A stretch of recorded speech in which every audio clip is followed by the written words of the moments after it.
course of the last 2 years, the US stock market has jumped by 60%. It took 20 years for the stock market to achieve these kind of returns between 1965 and 1985, and it took 15 years for it to achieve these returns between 1996 and 2011. This has been one of the strongest stock market rallies in US history. At the same time as this is happening, a record 30% of Americans are living paycheck to paycheck. Consumer sentiment in the United States is still hovering at one of the lowest levels of the last 30 years, comparable to the pessimism at the height of the financial crisis. No, this is not another banking crisis. This is a wealth inequality crisis. Money has been flowing directly from the real economy into financial assets at the fastest pace in history. This is why we do what we do at Bravos Research, to help a maximum number of people to actually benefit from the financial system that we've inherited, not be a victim to it. So in this video, I'm going to show you whether this stock market bull run can actually go on much longer in 2025,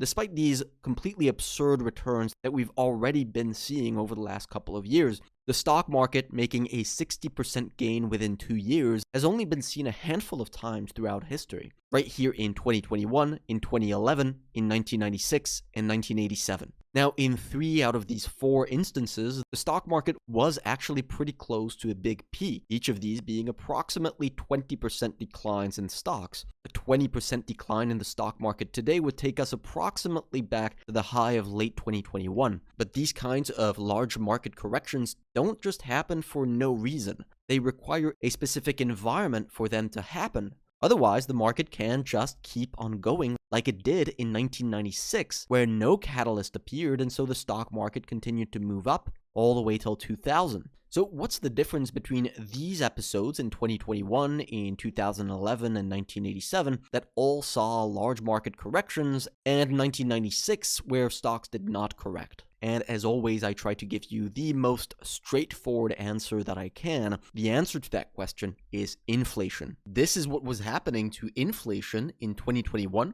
2011, and 1987. In all of these examples, it jumped considerably from low levels to at least 4%, and very shortly after this happened, the stock market corrected. In 2011, you also had the European financial crisis that hit at the very same time that probably made that drop even more severe. Now, look at what happened to inflation in 1996. It went down. It continued to steadily decline right up until February of 1999, where it started to pick up considerably, eventually leading the market to peak and moving down. Higher levels of inflation directly translates into higher interest rates, which often leads to economic volatility or even economic recessions. Low levels of inflation usually means the very opposite of all those things. Over the last couple of years, inflation has been trending lower, and so naturally contributing to this melt up in the stock market that we've had. People have been calling for inflation to turn back up over the last couple of years, but to us, data still suggests that inflation is trending lower.